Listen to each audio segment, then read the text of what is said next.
जहाँ तपाईहरुलाई चाहिँ हृदयदेखि चाहिँ स्वागत नै छ।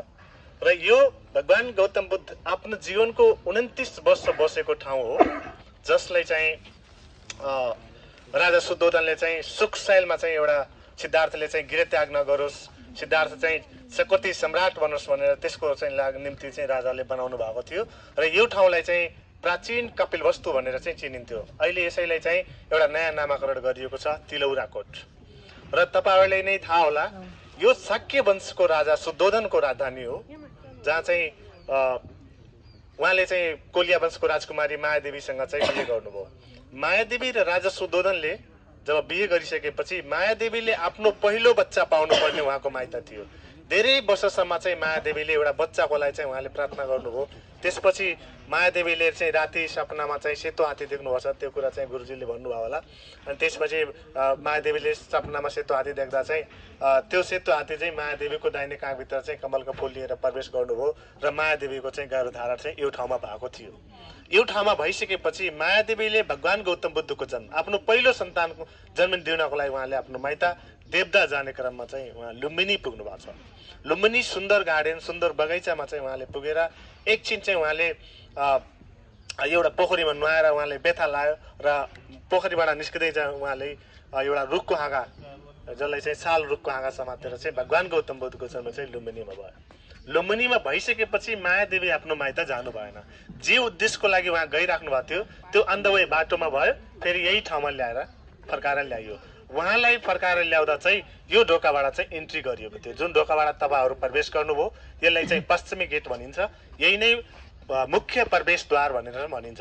यो प्रवेशद्वारमा चाहिँ 3वटा ढोका लगाइएको थियो। त्यो बेला 3वटा चेक पोइन्ट थियो, ताकि चाहिँ यो दरबारभित्र रोगी मान्छे, बुढो मान्छे, सन्यासी साधुहरू चाहिँ प्रवेश नगरून् भनेर चाहिँ त्यो दरबार चाहिँ त्यो गेट चाहिँ बनाइएको थियो।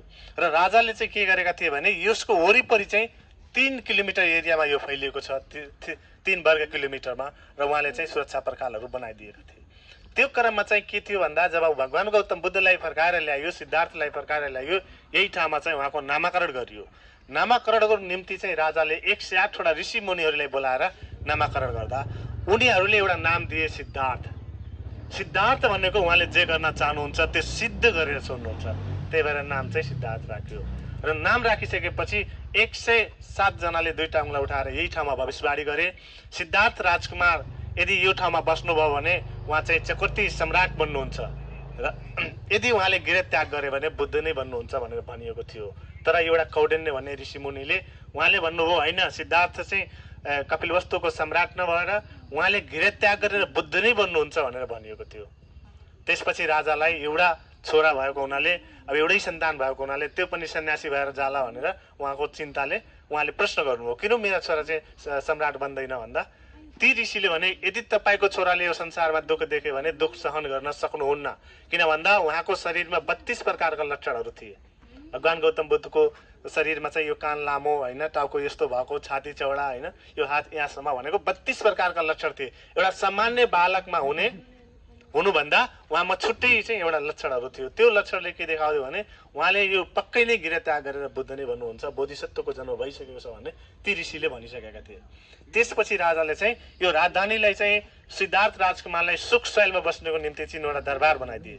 एउटा गर्मी समयको दरबार, एउटा चिसो मौसमको दरबार, एउटा मौसमको दरबार, जुन चाहिँ यो भित्रै यो 3 किलोमिटर भित्रै बनाइदिए। र बाहिर चाहिँ सुरक्षा पर्खालहरू, त्यो सुरक्षा पर्खाल चाहिँ 8 मिटरको हाइटमा अनि 3 मिटर चौडा चाहिँ सुरक्षा पर्खाल बनाइदिए। र बाहिरतिर चाहिँ यो सुरक्षा पर्खाल हो, त्यसको बाहिरी भागमा चाहिँ 22 फिट चौडा नहर पनि बनाइदिए।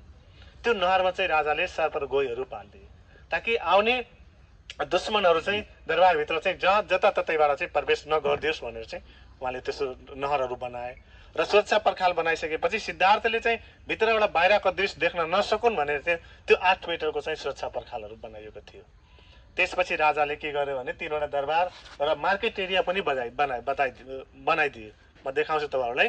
एउटा मार्केट बनाइदिए ताकि सिद्धार्थलाई चाहिँ बाहिर जाने जरुरत नपरोस् र विभिन्न चाहिँ राज्यका व्यापारीहरू चाहिँ ठुला व्यापारीहरू यो ठाउँमा आएर चाहिँ सामानहरू किनबेच गर्ने गर्थे।